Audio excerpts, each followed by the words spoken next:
right, we have a lot to get into, so let's start the show with those Switch 2 pre-orders begin tonight.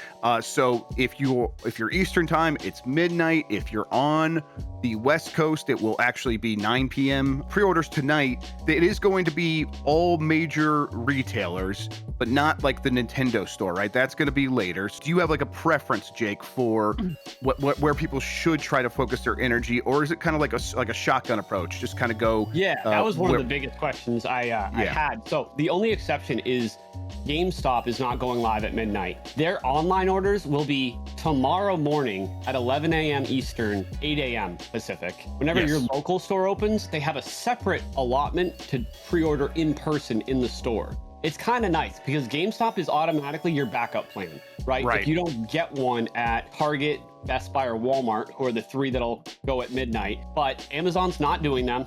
Nintendo and Amazon broke up again. They're on again, off again all the time. Exactly. So Amazon's doing it in the rest of the world, just not the United States. Right. So between Target, Walmart, and Best Buy, they all have pros and cons. Best Buy and Walmart use a queue system, which helps against the bots. Target does not, so they might go faster. But between Walmart and Best Buy, I would go with Walmart because they're, obviously the size of Walmart as a company is much bigger than Best Buy, and their servers and their website handles these kind of things a lot better. And most people are going to probably go for Best Buy because they're doing that midnight launch. If you go for Best Buy, I would go for one of their bundles. The more expensive the bundle, the easier it will be to get because scalpers only want the Mario Kart bundle and the base console. It's the bundle would eat into their profit margins of them trying to scalp it. Okay, yeah.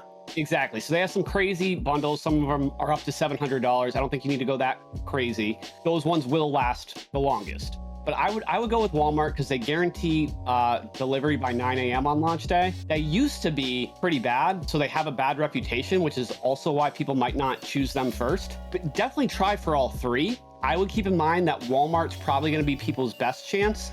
The Best Buy app is terrible. So if you're going for all three and you're also trying to do it on your phone, don't go for Best Buy on your phone, I would say.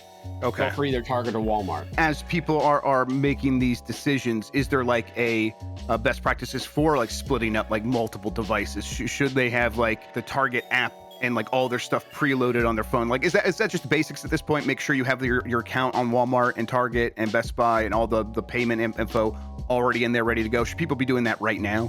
Obviously, you want to do your prep work. You want to make sure you have accounts for all these places ready to go. You want to make sure you have your shipping info and your payment info.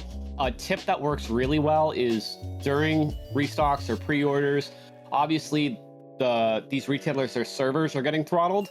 So if you use PayPal or Apple Pay or Red Card or Google Pay instead of a credit or debit card, it increases your chances exponentially because it processes your payment on those companies' servers instead of the retailer's servers. Oh, interesting.